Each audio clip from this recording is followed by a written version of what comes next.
Bueno, muy bien, buenos días para todos. La charla entonces de hoy me corresponde a mí. Yo soy Esteban Calle, el residente de Urología. Esta charla entonces de hoy vamos a tratar un tema pues que es digamos que importante, ya que comparte diferentes especialidades pues como implicadas en el tratamiento de este tipo de pacientes, y es la disfunción del tracto urinario inferior en niños, que va entonces lo vamos a compartir, digamos que urología, cirugía pediátrica, nefrología e incluso pediatría. Entonces me parece pues un tema que es importante que revisemos. Esta charla pues fue asesorada por el doctor Lince, y hoy pues básicamente de lo que vamos a hablar es como una introducción sobre todo a la terminología. Esto es un tema en el que durante la historia o incluso pues en la literatura actual hay muchas discrepancias entre las definiciones más adecuadas para cada una de las patologías, de la sintomatología, incluso para algunos tratamientos. Entonces vamos a hablar como de cuáles son los términos que están aprobados por las diferentes sociedades internacionales, como son la Sociedad Internacional de Continencia y la Sociedad Internacional de Continencia Pediátrica.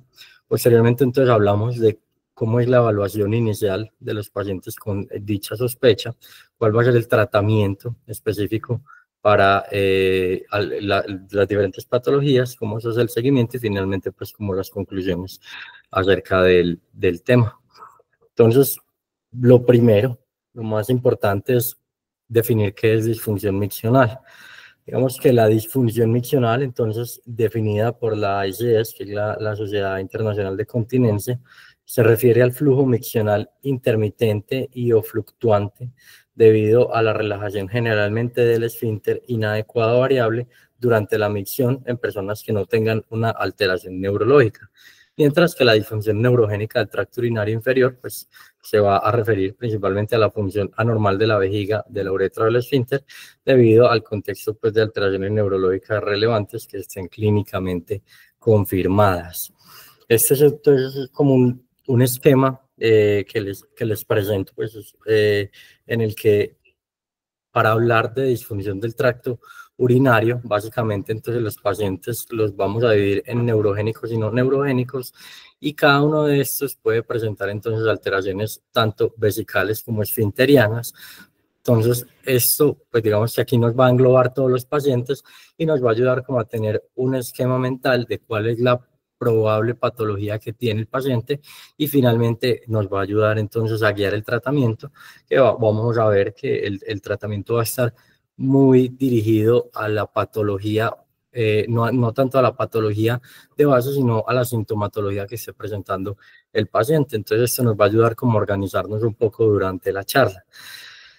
La disfunción entonces neurogénica, vamos a tener muchas etiologías, pero lo más comúnmente nos vamos a encontrar son las condiciones de defecto del tubo neural, como son pues el mielomeningocele, la espina bífida y todo esto, que nos va a generar diferentes manifestaciones según pues como el lugar donde se encuentre la alteración pues como anatómica del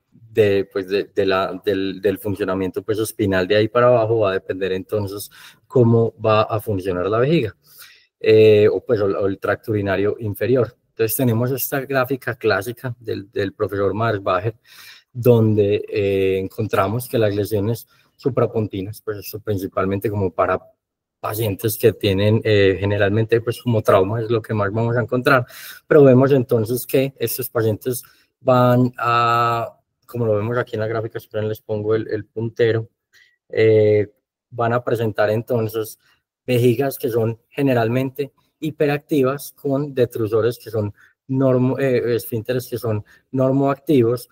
Esto entonces va a conferir algo de riesgo para el tracto urinario superior, ya que la vejiga pues va a estar todo el tiempo activándose y puede incluso en ocasiones subir las presiones intravesicales que pongan en riesgo el tracto urinario superior. pero digamos que no va a ser el riesgo más alto. Los pacientes que tienen lesiones a nivel infrapontino y suprasacro son los pacientes que más riesgo van a tener, que son los pacientes que van a tener vejigas hiperactivas con detrusores también hipertónicos e hiperactivos, que lo que van a generar entonces son presiones muy altas dentro de la vejiga, van a deteriorar el tracto urinario superior por el reflujo pues que se da directamente y toda la nefropatía pues secundaria a esto, y van a deteriorar pues rápidamente las funciones vesicales, que son a los pacientes que más digamos que les tendríamos que correr para tratar entonces de evitar lesiones a largo plazo. Y por último, los pacientes entonces que tienen lesiones que son sacras o infrasacras, van a tener entonces detrusores que son hipoactivos con esfínteres que son normoactivos o hipoactivos también o hipotónicos. Estos pacientes entonces cuando son en esta esquina, hipo,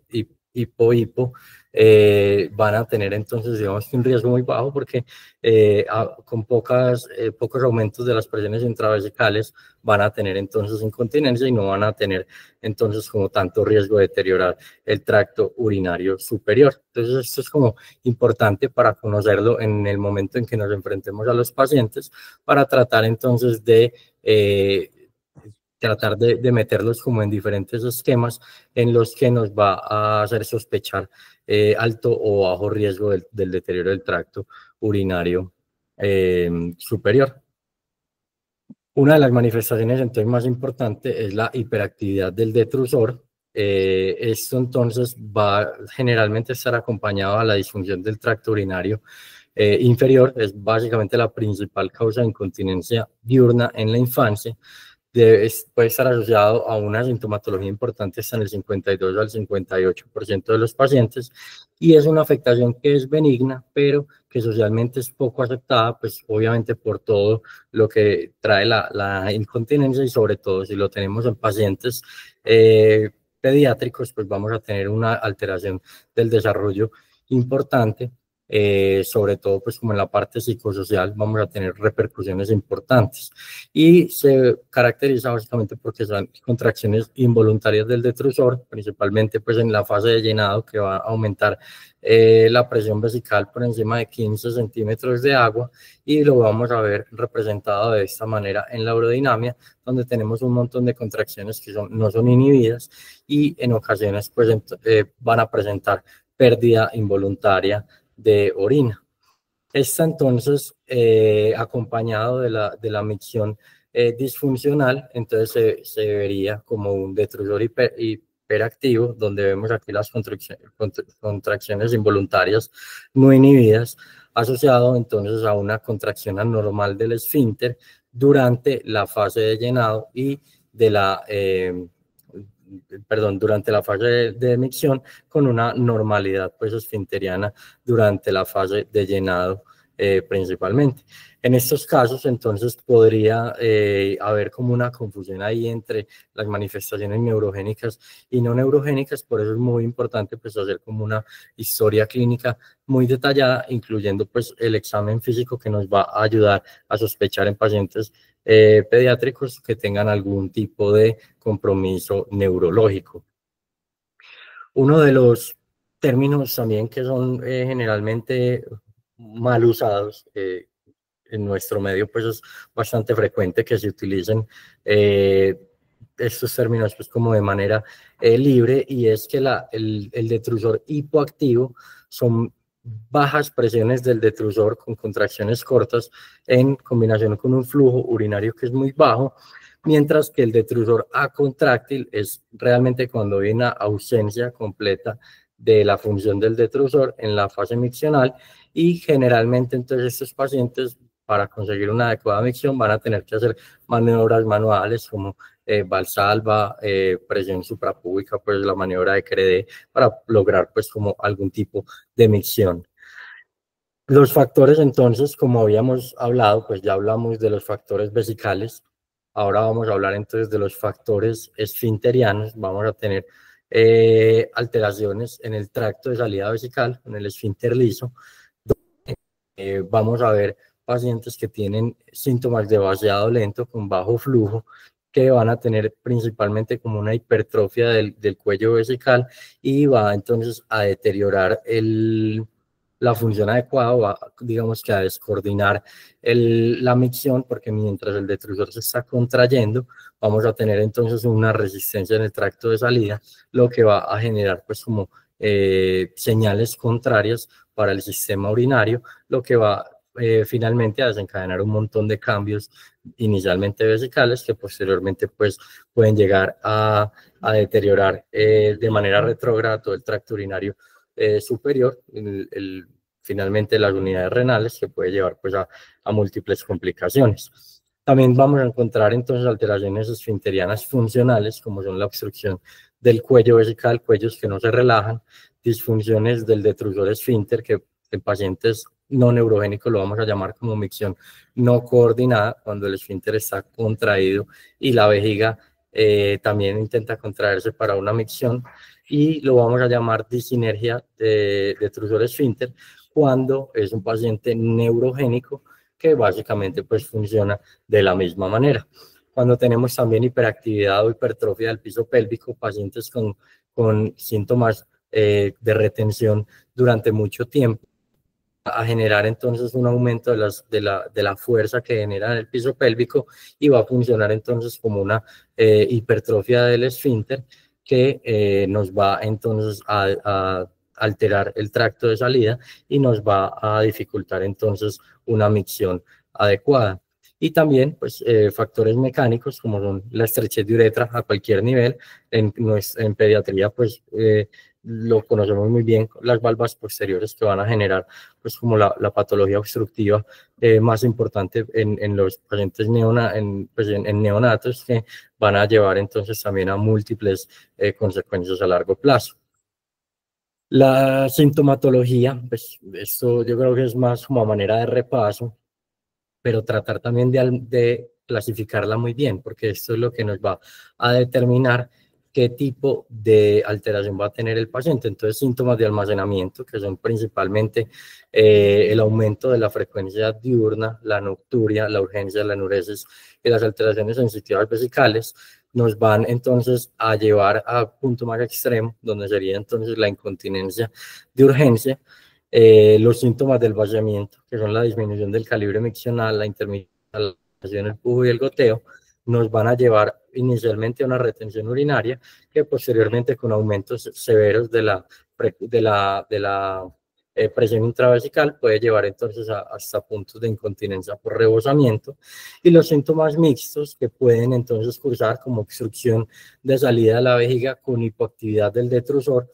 Estos pacientes son muy importantes porque a pesar de que hagamos una desobstrucción del tracto de salida, pues el paciente va a continuar con la misma sintomatología debido a que la hipoactividad del detrusor no nos va a permitir tener una micción adecuada y nos va entonces a presentar alteraciones persistentes a pesar de un tratamiento adecuado, y en los que debemos tener claridad de esto, idealmente previo al manejo quirúrgico, para advertírselo al paciente que a pesar de que hagamos el tratamiento, pues va a tener una alta probabilidad de continuar con sintomatología, pero con un riesgo más bajo de tener deterioro del tracto urinario superior.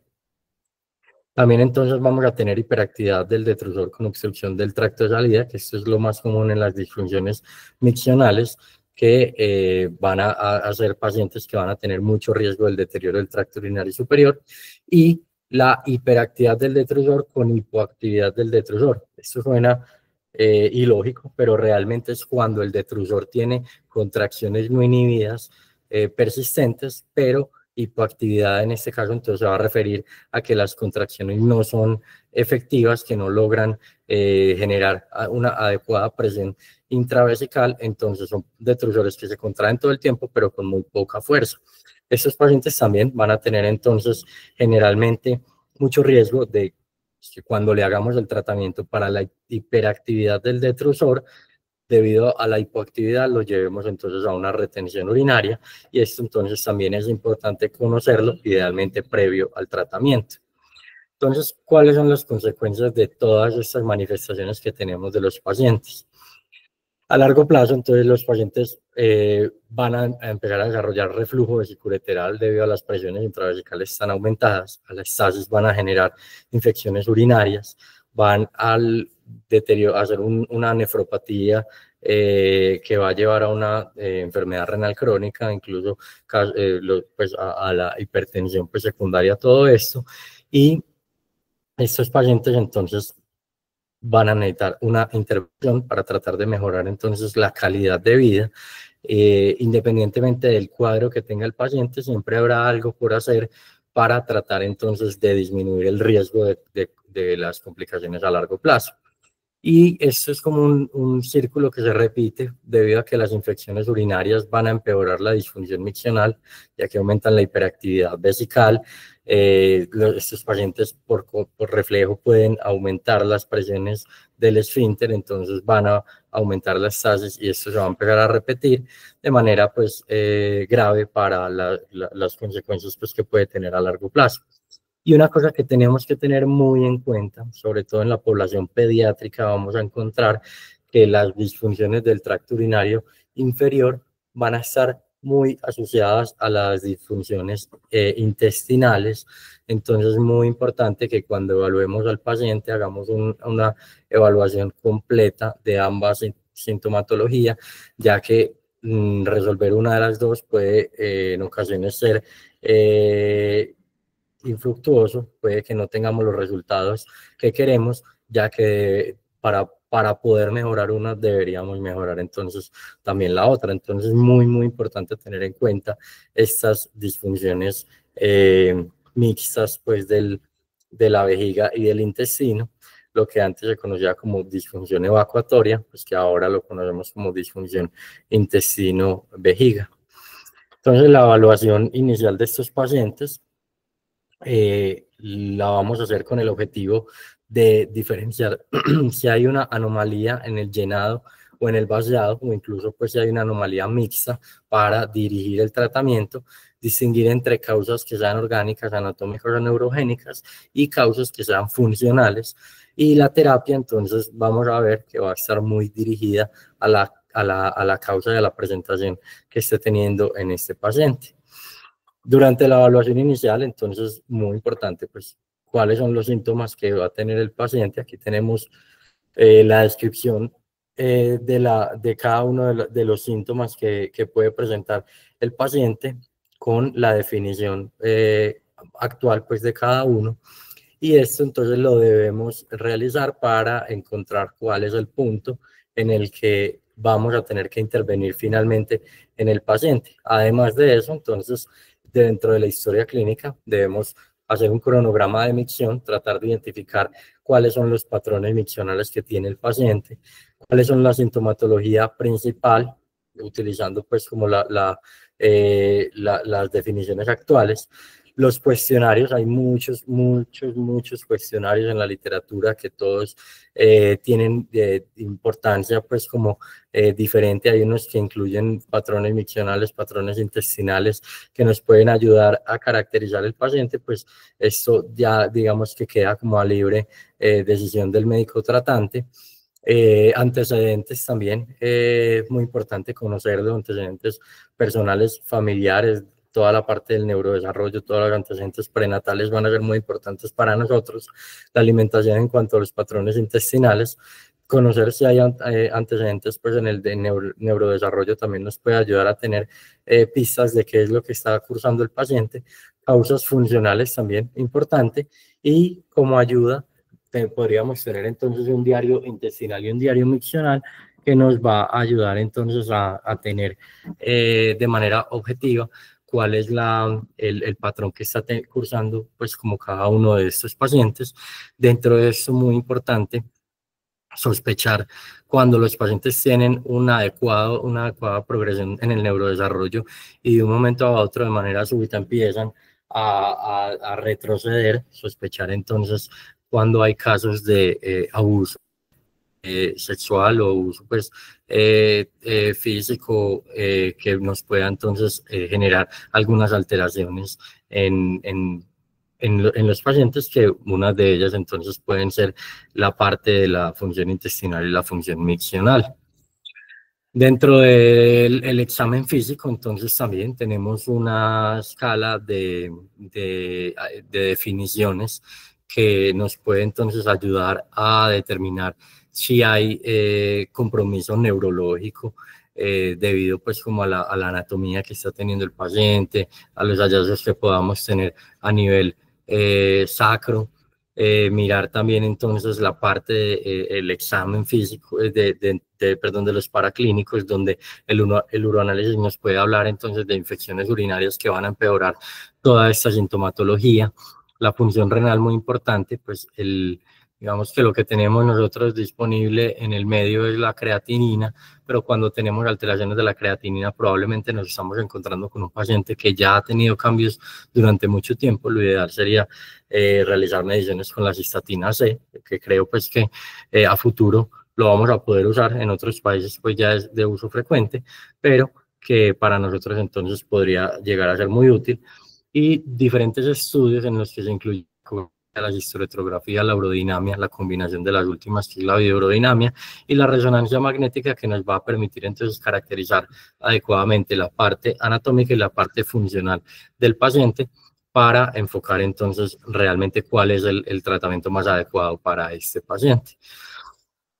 Una consideración especial es que los pacientes, antes de realizar una urodinamia, estamos notando que está con micción pues de poco volumen, que sospechamos que está quedando con residuos, que le hacemos de pronto un cateterismo limpio intermitente y vemos que está quedando con residuos importantes que para los neonatos sería menos de 5 centímetros cúbicos aproximadamente.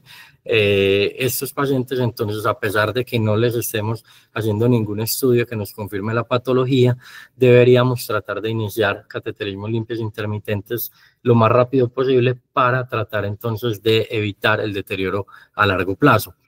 Esto entonces también lo debemos sospechar en los pacientes que tienen lesiones que son infrapontinas suprasacras, en los que les contaba al principio con la gráfica del doctor Maesbacher, donde van a presentar entonces un alto riesgo de deterioro del tracto urinario superior.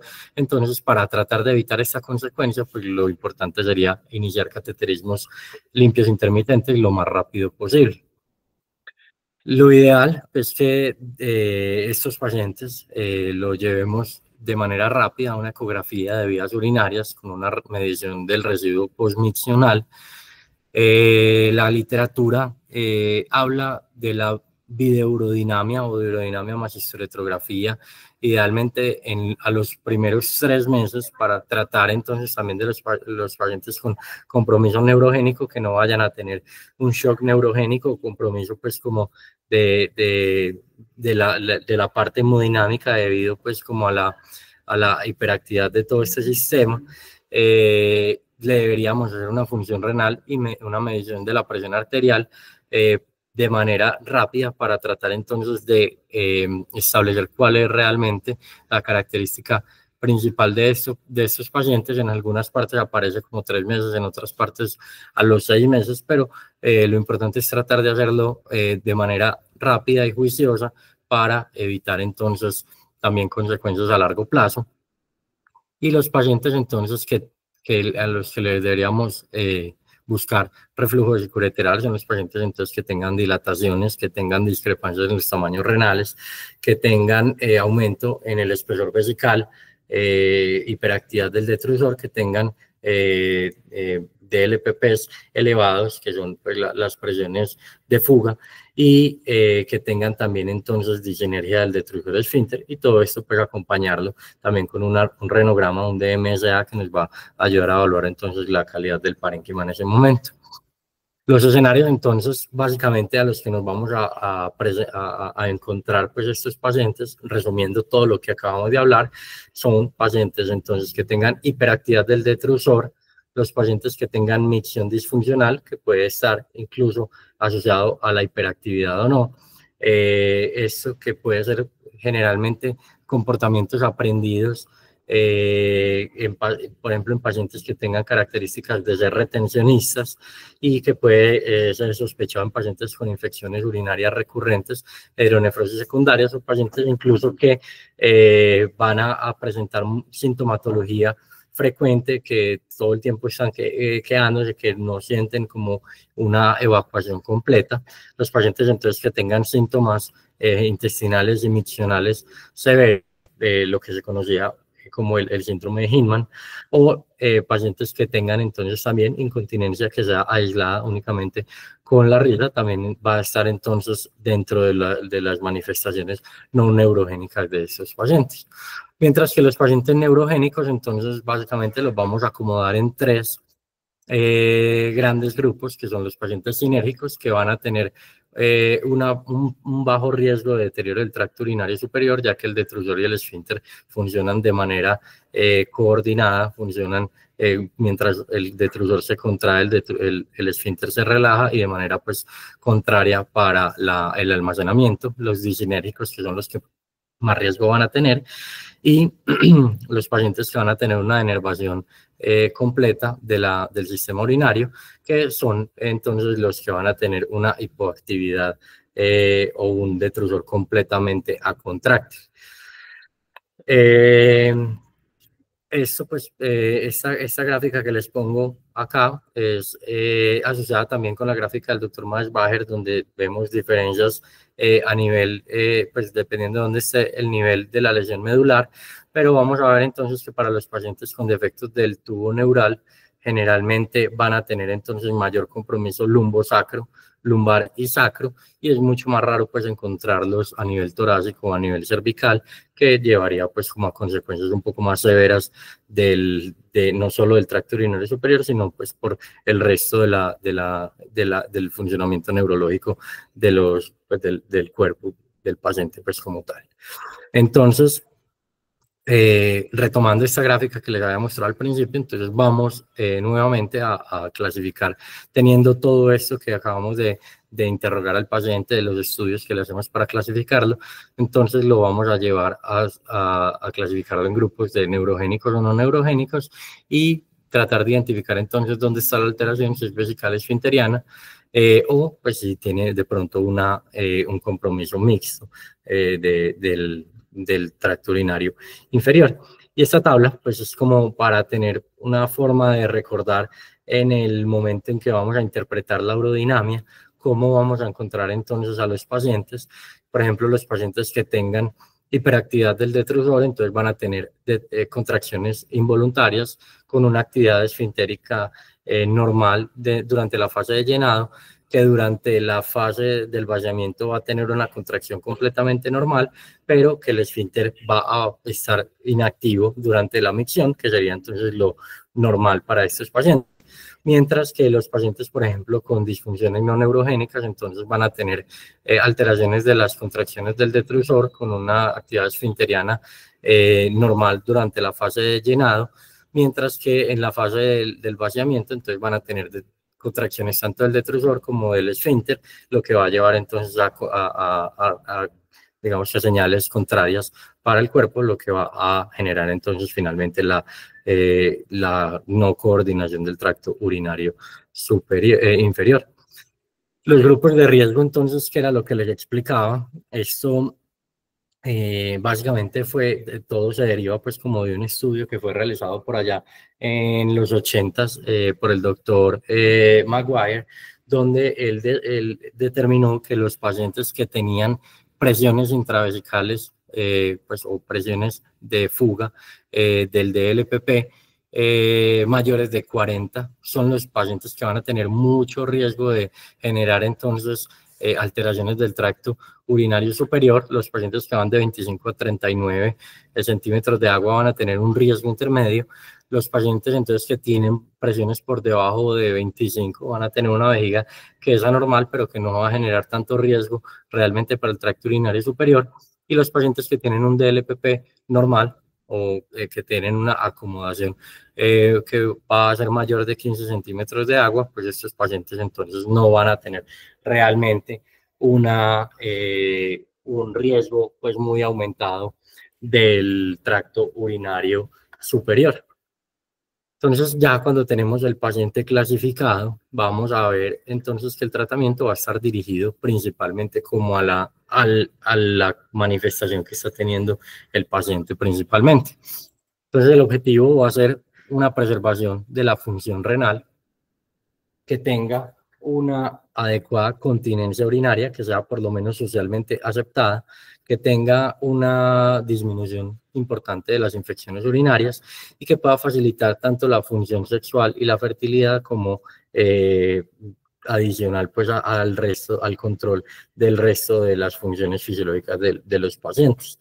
Los objetivos entonces también va a ser tener presiones vesicales bajas, que haya pues que se evite la dilatación del tracto urinario y que haya un manejo activo del reflujo vesicureteral, especialmente cuando hay infecciones del tracto urinario superior que pueden deteriorar a largo plazo el parénquima renal. Entonces, los pacientes que tienen vejiga hiperactiva van a tener entonces diferentes enfoques, diferentes objetivos de tratamiento. Entre ellos entonces va a ser el manejo de comorbilidades asociadas, importante la constipación. Inicialmente entonces, pues clásicamente se trataba como por etapas o como por pasos la vejiga hiperactiva. Se iniciaba entonces con uroterapia, con terapia de piso pélvico, con entrenamiento acerca del uso de líquidos, del el consumo de cafeína, para tratar entonces de disminuir la hiperactividad. En caso de que no funcionara, se pasaba al segundo paso, que era básicamente el tratamiento farmacológico con anticolinérgicos o agonistas beta 3. Y en caso de que eso no funcionara, entonces pasábamos a la terapia de neuromodulación, ya fuera neuromodulación sacra o neuromodulación pues estimulación del nervio tibial posterior. Y digamos que en la misma línea tenemos también el uso de toxina botulínica, y en caso de que eso no funcionara, pues habían terapias quirúrgicas que cada vez vemos que entran pues como más en desuso de estos pacientes. Los pacientes entonces con disfunciones miccionales también, entonces hacer un manejo de las infecciones asociadas, que tenga también entonces una evaluación integral por pediatría, por psiquiatría, por urología, por cirugía pediátrica, para tratar entonces de abarcar todas las complicaciones que pueden estar asociadas a este paciente, sobre todo en pacientes que tienen manifestaciones neurogénicas. Y estos pacientes agregarles el uso de alfa bloqueadores, que nos puede ayudar también a disminuir las presiones del tracto de salida cuando nos relajan el cuello vesical. Y los pacientes que tienen entonces también alteraciones gastrointestinales y miccionales asociadas, pues como lo que se conocía como el síndrome de Hinman. Entonces también hacer un manejo multimodal, tratar entonces de hacer el manejo de la constipación es muy, muy importante para también lograr entonces un control adecuado de las alteraciones miccionales.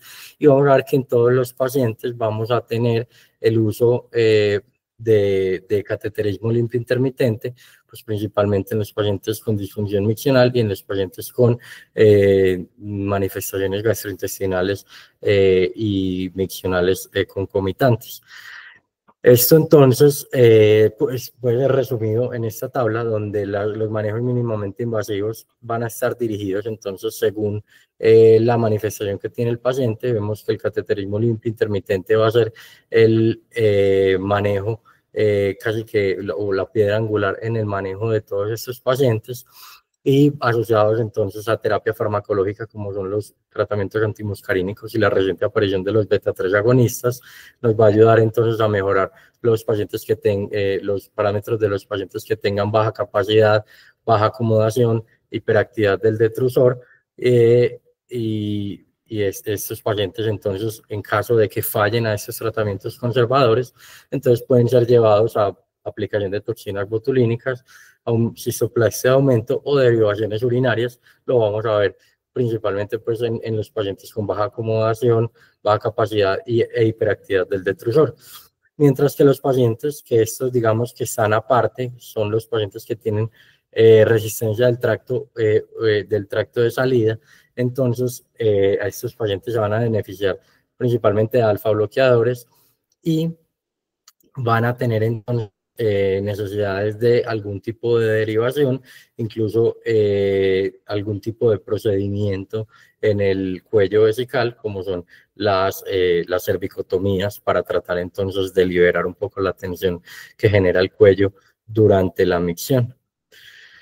El cateterismo limpio intermitente, me voy a detener un poco en eso porque para mí es la piedra angular y es, digamos, lo que más ha cambiado el pronóstico de los pacientes durante la historia.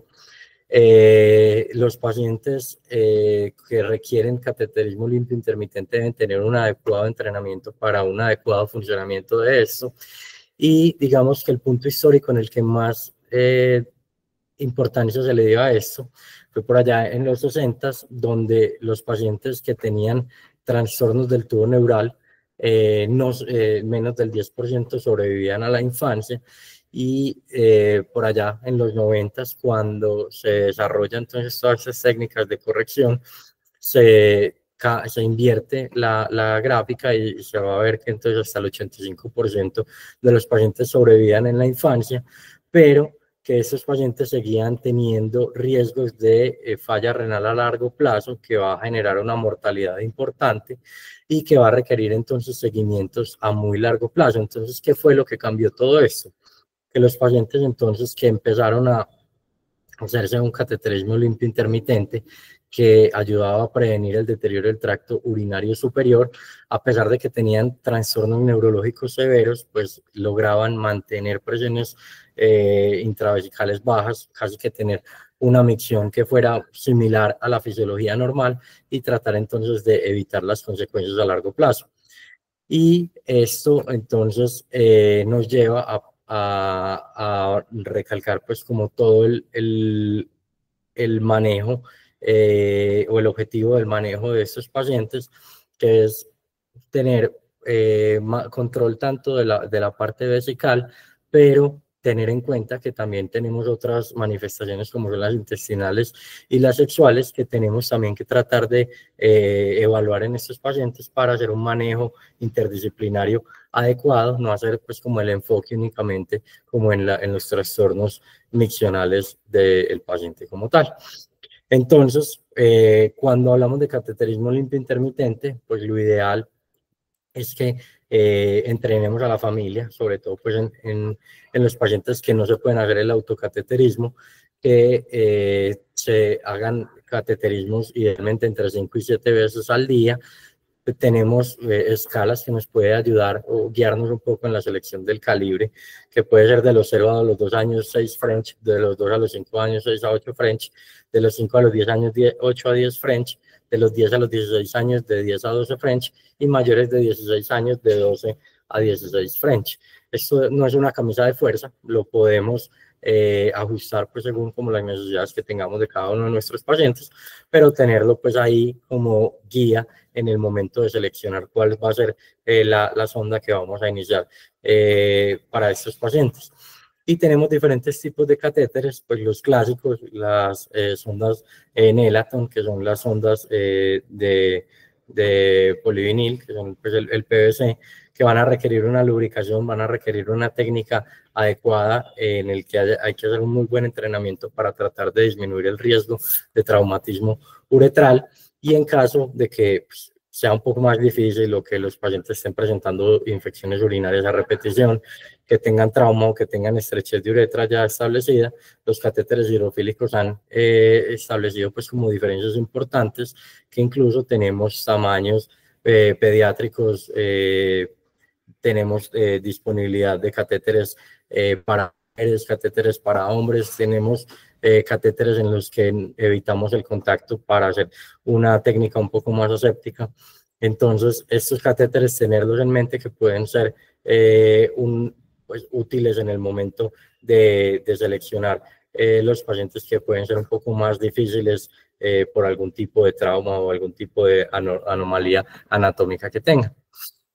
Entonces, El tratamiento inicial de todos estos pacientes va a ser entonces el cateterismo limpio intermitente, generalmente asociado a la terapia farmacológica. Existe la posibilidad de hacer drenajes con catéteres permanentes durante la noche para tratar entonces de disminuir como la incomodidad que estos pacientes presentan. Y digamos que en la historia han habido como dos corrientes, que es la corriente del manejo expectante, esperar a que el tracto urinario empieza a tener algún tipo de deterioro, o las intervenciones tempranas, que es una vez identificada la alteración del paciente, se inician entonces los tratamientos y vamos a ver entonces que tenemos unos muy buenos resultados para las intervenciones tempranas, que es lo que lo convierte en este momento como el gol estándar para estos pacientes. Entonces, una vez identifique el paciente con alto riesgo, que tenga algún tipo de disfunción miccional, iniciar el tratamiento de manera temprana va a ser algo que nos va a cambiar de manera importante pues el pronóstico del paciente. Y aquí tenemos entonces una representación gráfica de cómo estos pacientes que tienen aplicación de los antimuscarínicos van a disminuir entonces la severidad de las contracciones, como lo vemos aquí, y va entonces también a disminuir las presiones intravesicales, la incontinencia y el riesgo de deterioro del tracto urinario superior. Continuando entonces con esto, la terapia farmacológica es algo también que ha sido controversial, sobre todo pues en la población pediátrica, y es el uso de, por ejemplo, de anticolinérgicos. Vamos a ver que hasta el momento, pues realmente con aprobación por la FDA y la EMA, pues que es la Sociedad Europea, solo tenemos entonces la oxibutinina dentro del mercado, que tenemos presentaciones de liberación inmediata que van de 0.2 a 0.6 miligramos por kilo, y las presentaciones de liberación extendida que van de 5 a 10 miligramos. Se pueden usar dosis de hasta 20 miligramos. Aquí en esta gráfica tenemos entonces las dosis que podemos usar en población pediátrica, y vemos entonces que como usos off-label tenemos la tolterodina, la solifenacina, el trospium, la fesoterodina y la propiderina. Los pacientes van a tener probablemente una respuesta mejor como a las presentaciones de liberación inmediata, pero también con un poco más de efectos adversos, que es el principal problema que tenemos con con este tipo de medicamentos, porque se ha visto que incluso hasta una tasa de deserción pues, o de abandono de la terapia del 88% a los 4 años, debido a que genera síntomas importantes como boca seca, incluso pues que reseca todas las mucosas, puede llevar a la constipación, que nos puede alterar entonces también los pacientes que tienen compromiso intestinal. Puede haber visión borrosa y cefalea que nos lleve pues como a una incomodidad importante del paciente y que decida dejar de usar estos medicamentos. Entonces, para esto, se empezaron a realizar estudios con los agonistas beta 3, que es el miravigrón, pues, que es como el principal medicamento que tenemos para esto, como representante pues, de esta familia de medicamentos. Y este estudio, pues, que es de los más recientes, es el que se realizó comparando el miravigrón con la solifenacina. Es es un estudio prospectivo de 3 brazos, en el que el primero se ubican los pacientes con miravigrón, en el segundo con solifenacina y en el tercero con placebo, y se evidenció entonces que los grupos que usaban antimuscarínicos o beta 3 agonistas, el grupo 1 y el grupo 2, van a tener desenlaces favorables, sobre todo para los episodios de incontinencia, para la poliaquiuria y la nocturia, para la capacidad vesical máxima, e incluso nos van a tener pues como resultados similares, pues digamos que entre estos dos grupos. Y cuando comparamos entonces pues la asociación clínica, vamos a ver entonces que no es clínicamente significativa entre los antimuscarínicos y los beta-3 agonistas, pero que sí va a ser mucho más eficaz el tratamiento con cualquiera de estos dos medicamentos comparado con el placebo. Incluso en estudios, pues en análisis ad hoc de este estudio, se evidenció que el uso concomitante de los dos medicamentos va a tener mejoría significativa de toda la sintomatología de estos pacientes, que es muy importante tener en cuenta que esto es una práctica segura. Funcionan de manera diferente. Los antimuscarínicos van a bloquear la liberación de la acetilcolina, pues van a bloquear los receptores muscarínicos, perdón, y van a evitar la contracción vesical, mientras que los beta 3 entonces van a evitar como la sensibilidad vesical. Entonces es la suma sinérgica, pues la sinergia de estos dos medicamentos va a tener unos desenlaces mucho mejores para el tratamiento de probablemente pues de hiperactividades refractarias.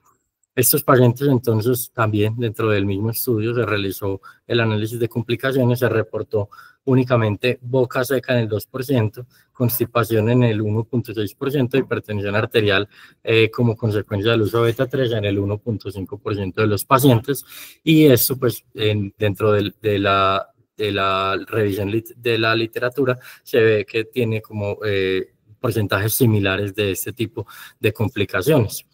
Y a largo plazo, entonces vamos a ver que persiste, no hay como una tolerancia, no hay una sensibilización del medicamento, va a persistir con buenos resultados, sobre todo pues características urodinámicas en la capacidad máxima, en las presiones del final de llenado, que nos va entonces a garantizar que estos pacientes son seguros y que van a tener desenlaces a largo plazo. Entonces, que es algo que podemos meter dentro de nuestro esquema de trabajo, dentro de nuestro armamento en el momento de enfrentarnos a los pacientes, porque nos va a tener eficacia, seguridad y una mejor adherencia a este tipo de medicamentos para los pacientes. Dentro de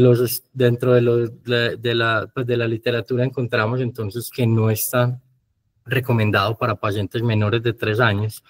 Los pacientes que pesan entre 11 a 35 kilos, la dosis es 25 miligramos al día, y los pacientes mayores de 35 kilogramos, entonces la dosis va a ser de 50 miligramos al día.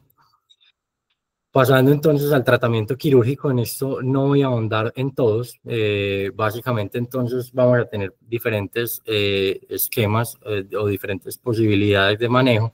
La toxina botulínica para los pacientes con hiperactividad, el esfínter urinario externo para los pacientes con incontinencia, las ampliaciones vesicales o el autoaumento o las derivaciones vesicales para los pacientes que tienen entonces capacidades muy bajas o que tienen pues deterioros importantes vesicales, y la neuromodulación sacra, pues que hasta el momento en niños está únicamente dentro de las guías de hiperactividad, pero que en adultos lo vamos a ver con muchas otras manifestaciones, pues como indicación terapéutica para retención, para dolor pélvico, para disfunción, pues para micción no coordinada y para hiperactividad vesical.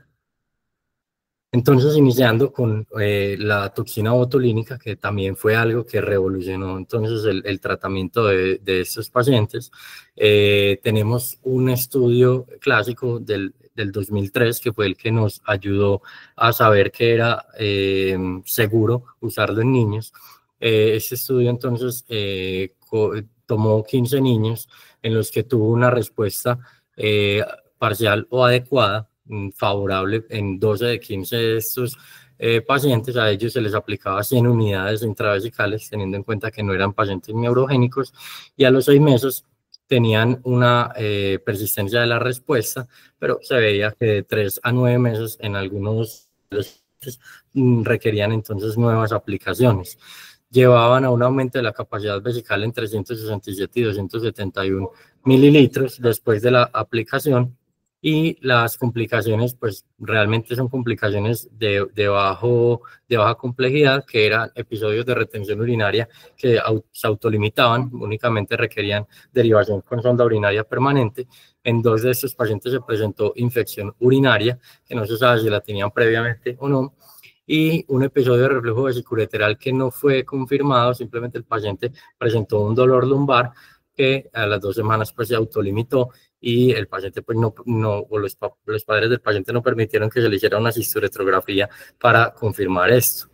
La técnica entonces que se utilizó durante esta aplicación, este estudio, fue la aplicación de 15 puntos con una ampolla pues diluida en 15 mililitros, o sea, a cada punto se le ponía 1 centímetro cúbico, y estos 15 puntos no incluían el trígono ni los orificios ureterales, para tratar entonces de evitar pues como retenciones o obstrucciones pues importantes a largo plazo. Entonces esta fue la técnica usada, pero vemos que hay diferentes técnicas que son de 20 puntos, en algunas ocasiones con instilación dentro, pero inyecciones dentro del trígono, que también tienen una buena evidencia y que realmente no han demostrado como consecuencias a largo plazo.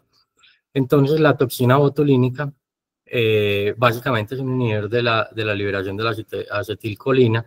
Esto entonces va a paralizar el músculo, y los estudios entonces iniciales que se realizaron en niños, la dosis iba de 1.3 a 12.5 unidades por kilogramo, con dosis máximas de 360 unidades, pero gracias a los estudios Rosetta, se llegó a la conclusión que los pacientes no neurogénicos van a requerir 100 unidades y los pacientes neurogénicos aproximadamente 200 unidades para un tratamiento adecuado. La efectividad va del 65 al 95% de los pacientes que han fracasado las terapias previas, y como efectos secundarios van a tener entonces retención, infección urinaria, hematuria. Generalmente todas estas, pues la hematuria y la retención son autolimitadas, la debilidad muscular transitoria que puede incluso pues, llevar a la retención, la disuria y el dolor. Generalmente entonces estos son pues autolimitados todos. Y tiene importancia entonces en los parámetros aerodinámicos, ya que representa una disminución de la presión máxima del detrusor del 33 al 57%, un aumento de la capacidad del 34 al 165%, y una mejor acomodación del 121 al 183%, que son resultados que pues personalmente considero que son muy, muy buenos, y que tenemos entonces también que tenerlos en cuenta dentro del uso o del armamento terapéutico de los pacientes. Tener muy en cuenta que los pacientes que tienen residuos miccionales elevados pueden tener un deterioro del tracto urinario superior y pueden tener un aumento de las infecciones del tracto urinario superior, lo que llevaría entonces a ser como la contraindicación relativa que tenemos en estos pacientes. Y esto es básicamente lo mismo, pues estos pacientes fueron llevados entonces a la aplicación de esta toxina, tenían identificando ventajas, que es un procedimiento que es rápido, generalmente bajo sedación en pacientes pediátricos, probablemente lo tengamos que hacer bajo anestesia. Tiene un efecto que va a empezar a hacer como el pico máximo de 2 a 6 semanas, y que puede durar de 3 a 9 meses, con una adecuada respuesta en la mayoría de los pacientes. Dentro de lo que se conocía como la tercera línea de manejo, tenemos entonces la neuromodulación sacra. La neuromodulación sacra, digamos que ha sido un tema que ha sido bastante controversial, pero que tiene ya muchos años en el mercado.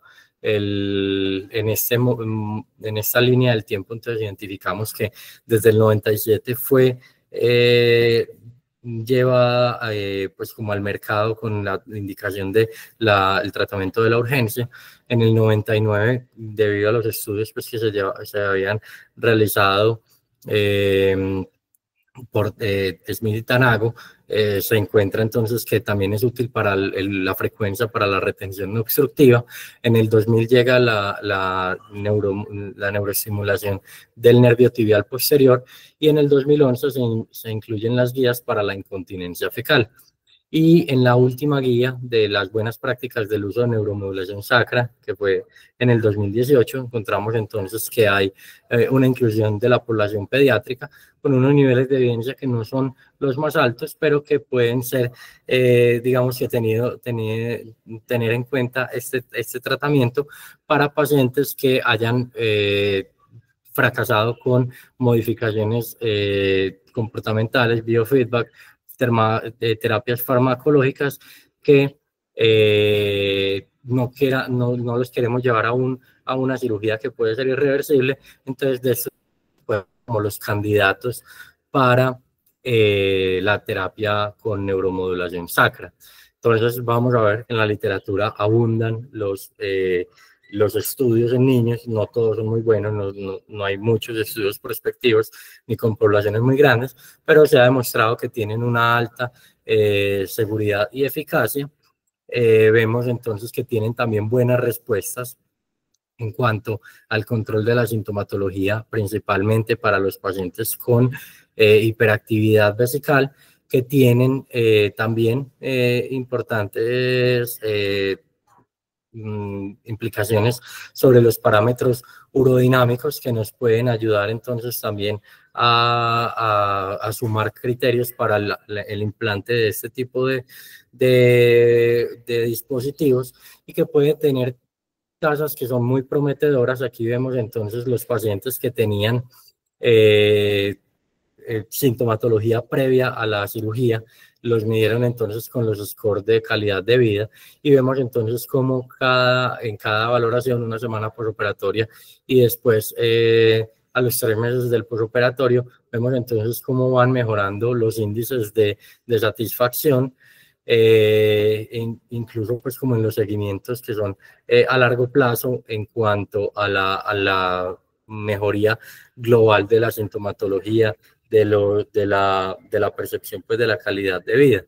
Entonces, vamos viendo que los estudios van tendiendo a recomendar el uso de esto, obviamente en pacientes que son muy seleccionados, pero dentro de este estudio, entonces se encontró que hay una tasa que es alta de reoperación. Básicamente tenemos dos grandes causas de reoperación, y es que los pacientes en edad pediátrica, pues después del implante de esto, no son conscientes que tienen un electrodo que está metido dentro de las raíces sacras, que puede romperse fácilmente. Entonces la mayoría de tasas de reoperación son por caídas, por golpes, por movimientos bruscos, que entonces lleven a una ruptura del electrodo y que no permitan pues como una adecuada transmisión de la electricidad.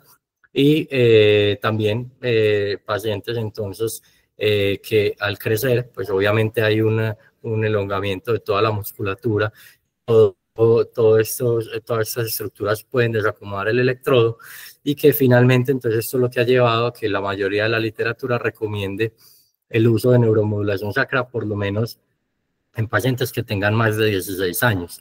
Las tasas de infección realmente son bastante bajas y de malfuncionamiento son bastante bajas, pero que trata uno de asegurarse que no le va a poner a un paciente que no le sirva con la técnica de doble tiempo quirúrgico, que es un tiempo de prueba, y a los 10 días ponerle el implante definitivo para tratar entonces de evitar el implante a pacientes que de pronto no vayan a responder. Esto entonces básicamente son el resumen de las complicaciones que les acabo de mencionar. Aquí también tenemos otro estudio muy similar, que es una de las primeras cohortes que se realizó en Canadá. En esta cohorte llama la atención que lo utilizaron para hiperactividad detrusora, para la incontinencia urinaria, para la constipación y la encopresis, que tenían realmente muy buenas tasas, también con una causa más alta de reintervenciones y de reimplante a largo plazo, pero básicamente se identificaron pues como los mismos factores de riesgo que llevaban a una ruptura importante de estos dispositivos. En estos pacientes, importante tener en cuenta que la batería puede durar más o menos entre 3 y 9 años, dependiendo de la cantidad de energía que tenga que usarse en cada descarga y la frecuencia de las descargas. Y estos pacientes entonces también hay que entrenarlos para que puedan hacerse una adecuada monitorización, que tengan un adecuado seguimiento para tratar de calibrar siempre los parámetros que estén teniendo una adecuada respuesta, y que el InterStim, pues, o el neuromodulador sacro, genere entonces una adecuada respuesta en estos pacientes. Aquí les traigo un video corto en el que se muestra cómo es el implante de este dispositivo. Ahí están viendo bien.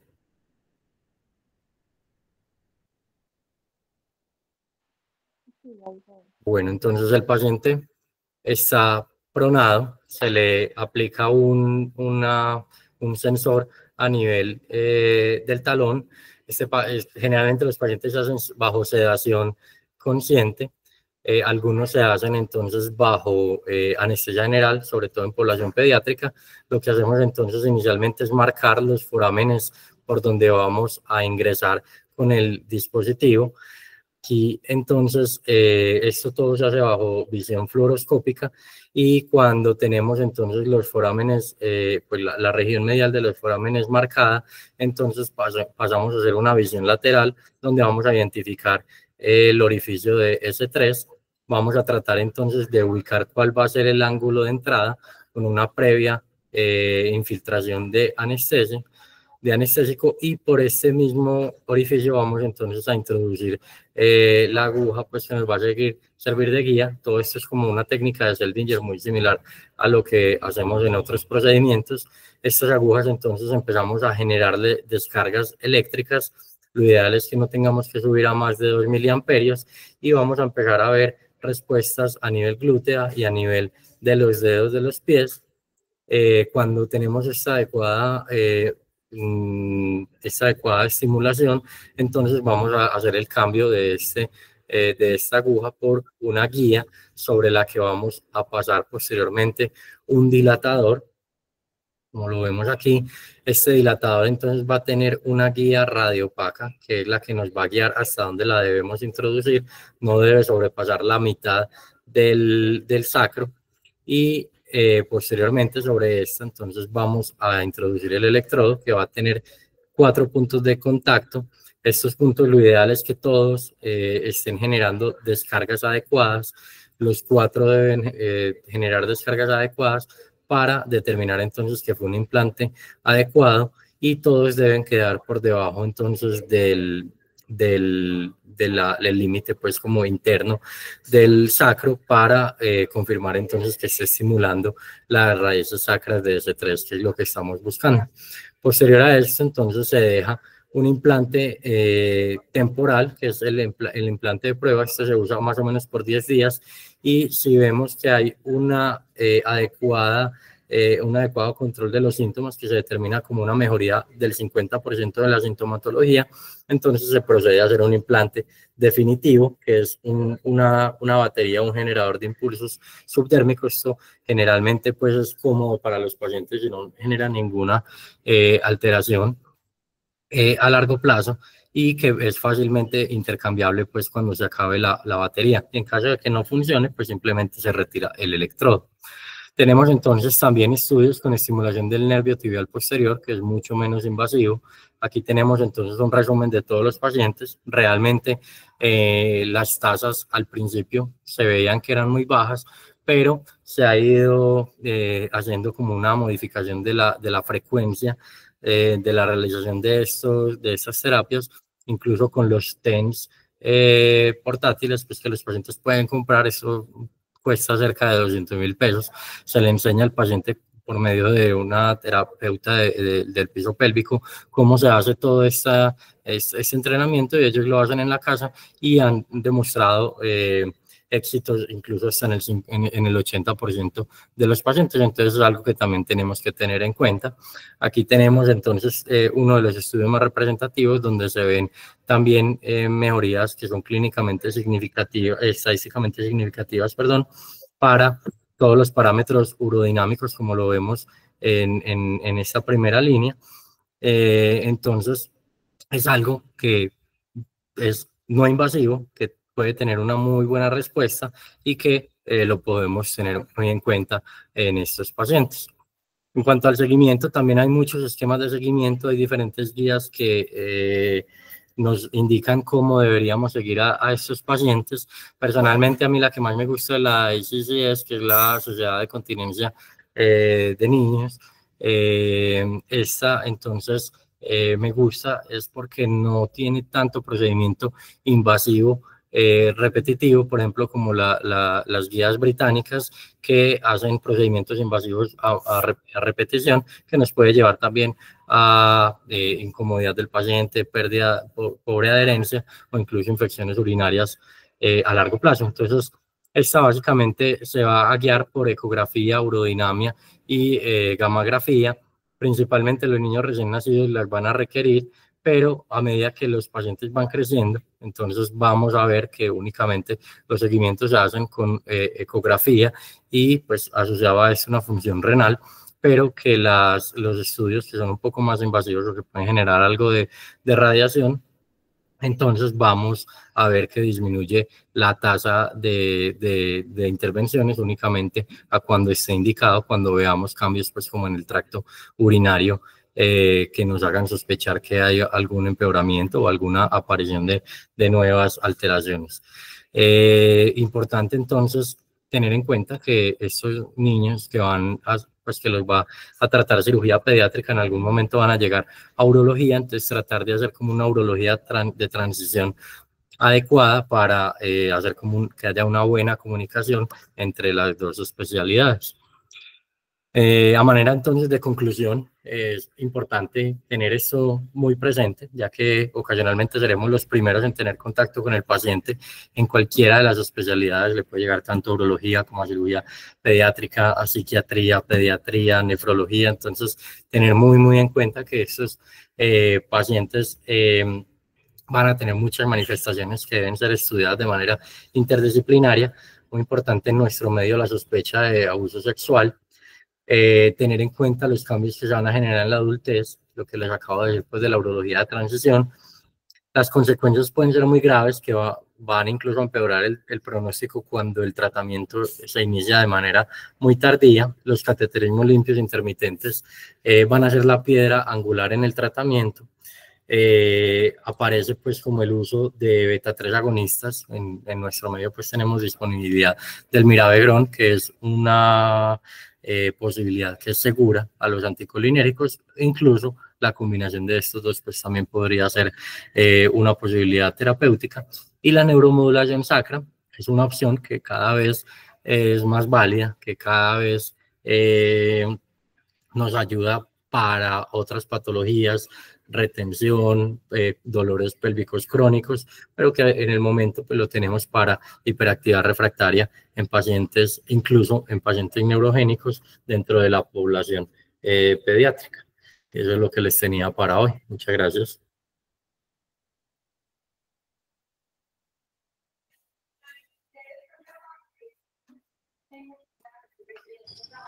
Hola Esteban, buenos días. Hola, profe. Bueno, Esteban, obviamente un tema muy retador, Profe, muy ¿me escucha ahí? denso, mucha Lo estamos escuchando. información. Sí, yo te escucho. ¿Tú me escuchas?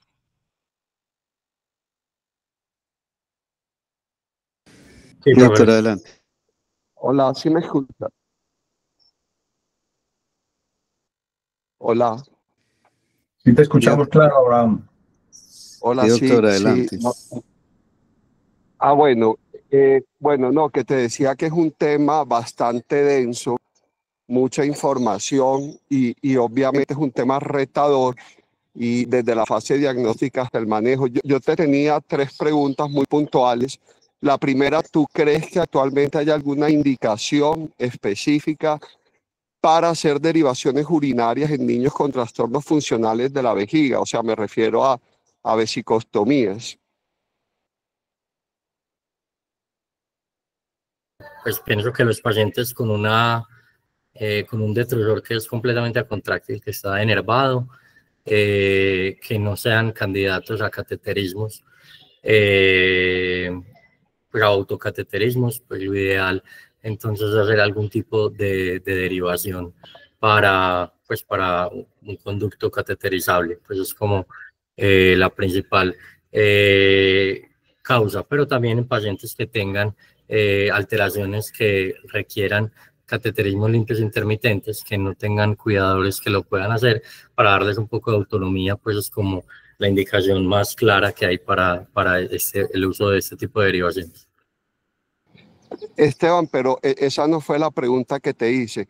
La pregunta no es sobre Mitrofanov, es si en bebés, en niños pequeños, hay alguna indicación quirúrgica en trastornos funcionales de hacer, por ejemplo, vesicostomías. Esa es la pregunta. Ah, no, profe, no, no. Lo que me refiero con la respuesta es que lo ideal es llevarlos a cateterismos, a conductos cateterizables continentes. Vesicostomías, pues no, yo no lo recomendaría pues en ningún paciente. Incluso pues en adultos, la única derivación que hacemos de cistostomías permanentes las hacemos en pacientes que tienen un pronóstico de vida muy, muy corto como manejo paliativo pues, de los últimos días. Sí, Esteban, la pregunta es porque en teoría, ¿verdad? Un trastorno funcional de la vejiga, lo ideal sería comenzar el cateterismo limpio intermitente incluso en bebés muy chiquitos, pero en la práctica a veces tenemos bebés con muy altas presiones en la vejiga, con reflujos vesicureterales masivos e incluso con residuos posmiccionales muy altos, con poca adherencia al cateterismo por parte de la familia y a veces no estoy diciendo que es una indicación fuerte, pero a veces la vesicostomía, digamos que es una medida de salvamento para proteger el árbol urinario mientras se logra como o una terapia más definitiva o adherencia o mientras se logra establecer el diagnóstico. Entonces, en teoría no, pero en la práctica a veces hay que tomar decisiones como ese tipo de derivaciones. Te voy a hacer una segunda pregunta. Mira que hoy hablamos mucho del cateterismo limpio intermitente, pero te quería preguntar qué tanto trauma de uretra y qué tantas complicaciones hay en el cateterismo limpio intermitente en bebés chiquitos. Profe, perdón que se le cortó ahí la voz y no le entendí muy bien la pregunta. ¿Me la puede repetir?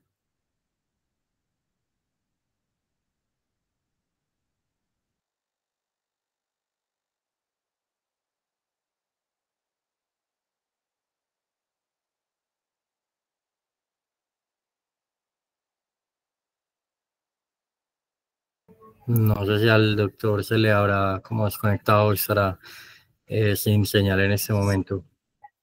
Si alguien tiene de pronto otra intervención que realizar, la podemos ir haciendo mientras el doctor Chams vuelve a... Sí se escuchó mi pregunta, ¿no? Ah, hola, No, doctor. doctor.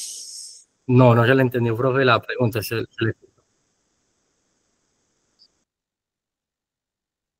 No, ¿qué porcentaje de trauma de uretra o de lesiones uretrales encontraste en bebés con cateterismo limpio intermitente?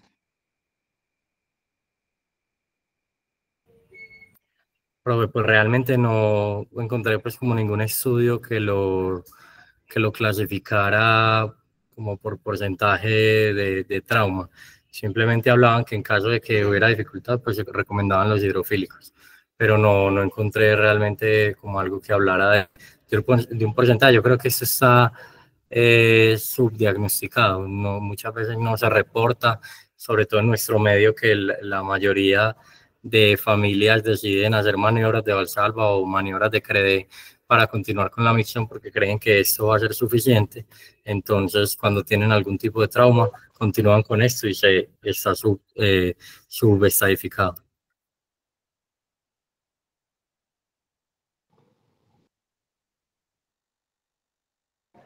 Sí, mira, a mí me llama la atención porque realmente cuando uno revisa el tema de trauma de uretra en niños, que obviamente muchos asocian a trauma de pelvis o a trauma horcajada, las lesiones iatrogénicas o incluso por cateterismo no son despreciables.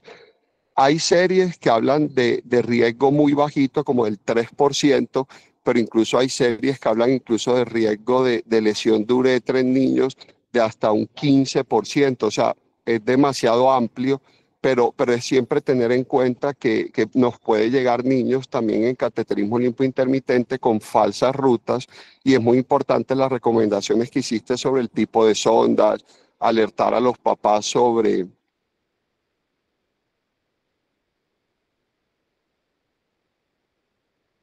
posibles porcentaje despreciable. Yo me excuso, me toca retirarme porque tengo una reunión programada del hospital desde hace como un mes. Entonces, muchas gracias.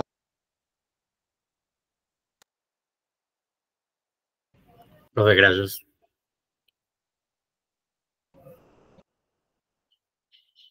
¿Alguien más tiene algún comentario, alguna pregunta, algo que quiera aportar? Hola, buenos días. Hola, doctora. ¿Cómo están? Hola, solo es un comentario chiquito. Últimamente, en la medida que he visto más pacientes con vejigas neurogénicas de características sindromáticas o asociados a síndromes genéticos, he visto también con más frecuencia la aparición de los efectos secundarios neuropsiquiátricos en la oxibutinina. Entonces, solamente como para complementar los efectos secundarios que mencionaste, recordarlos y tenerlos en cuenta que no son despreciables y a veces pasan muy desapercibidos.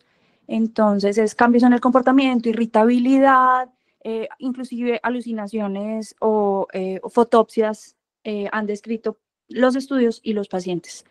Era solo como lo único que quería complementar y muchas gracias por tu revisión. Muchas gracias, doctora. Doctora Catalina, ¿eso solamente con la oxibutinina, también con la tolterodina? Así es, sí, solo que como que la tolterodina la uso menos, entonces por eso mencionaba la oxibutinina, pero están descritos, así es. Ok, muchas gracias.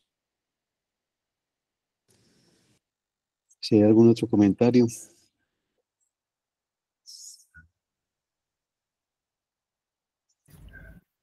Bueno, muchas gracias a todos y gracias a Esteban por la revisión. Este es un tema que es complejo, lo manejamos muchas personas, algunos con solamente el manejo de los anticolinérgicos, pero todos tenemos que saber, pues todo lo que presentaste acerca de toxina botulínica que también existe en nuestro medio, ha sido cada vez un poquito más aceptado. Y lo que sí hasta el momento pues hemos usado muy poco son los estimuladores, pues tienen de pronto alguna indicación en pacientes muy escogidos, pero no es pues como para todo el mundo, pero son cosas que tenemos que saber que están en el armamentario terapéutico y cuáles son hasta el momento las indicaciones. Entonces, muchas gracias por traernos todo esto pues a la información que no siempre manejamos al día. Muchas gracias por los comentarios.